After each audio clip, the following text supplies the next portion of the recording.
Baik, di sini saya Elina Bunga Deng Tabau, NPM 5201711176 dari kelas C, Ilmu Komunikasi, akan menjelaskan hubungan antara tradisi, kelompok teori, fenomena komunikasi.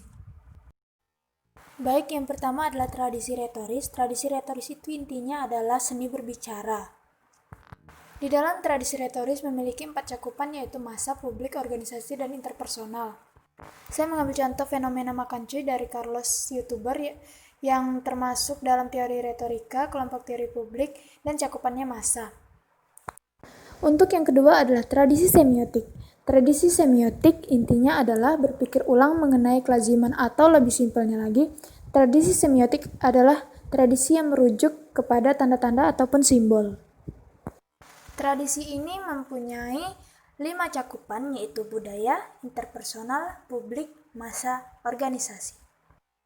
Di tradisi ini saya mengambil satu contoh, yaitu Jari Sarangheo, di mana itu menandakan cinta di Korea namun tidak di Indonesia. Dan dia termasuk di dalam teori interaksi simbolik, dan kelompok teorinya adalah diri dan pesan, dan cakupannya adalah interpersonal.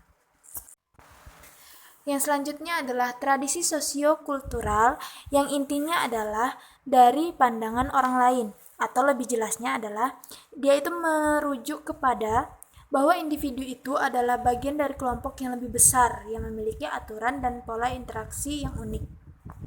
Tradisi ini memiliki 4 cakupan, yaitu massa, organisasi, budaya, dan kelompok. Saya mengambil satu contoh fenomena, yaitu pemberitaan di koran, di mana dia termasuk dalam teori pengaturan agenda, dan kelompok teorinya adalah media, serta cakupannya adalah massa. Untuk yang selanjutnya ini adalah tradisi sibernetika. Tradisi ini memiliki kata kunci, yaitu pemrosesan informasi. Tradisi ini memiliki 4 cakupan, yaitu interpersonal, organisasi, publik, dan massa.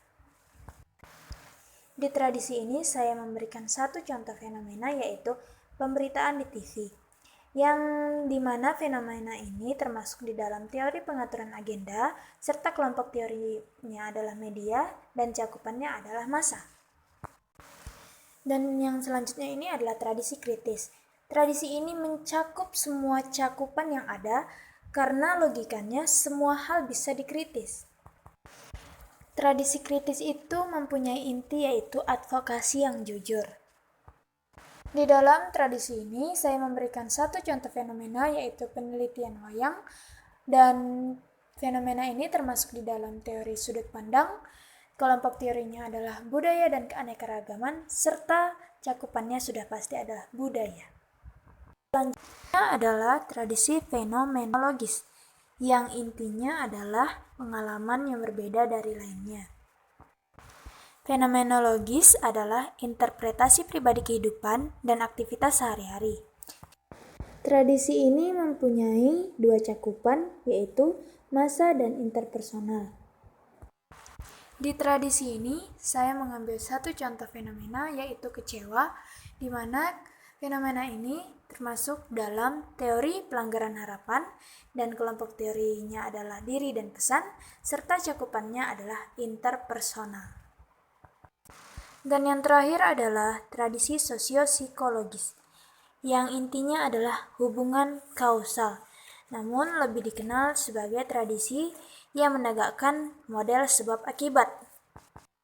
Yang mendasari tradisi ini adalah asumsi bahwa komunikasi kita sendiri dan pola orang lain bervariasi dari satu orang ke orang lain.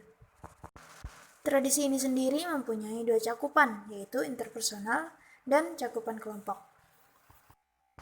Saya mengambil satu contoh fenomena dari tradisi ini, yaitu fenomena anak pang, di mana fenomena ini termasuk dalam teori sudut pandang feminis, dan kelompok teorinya adalah budaya dan keanekaragaman, serta cakupannya adalah kelompok.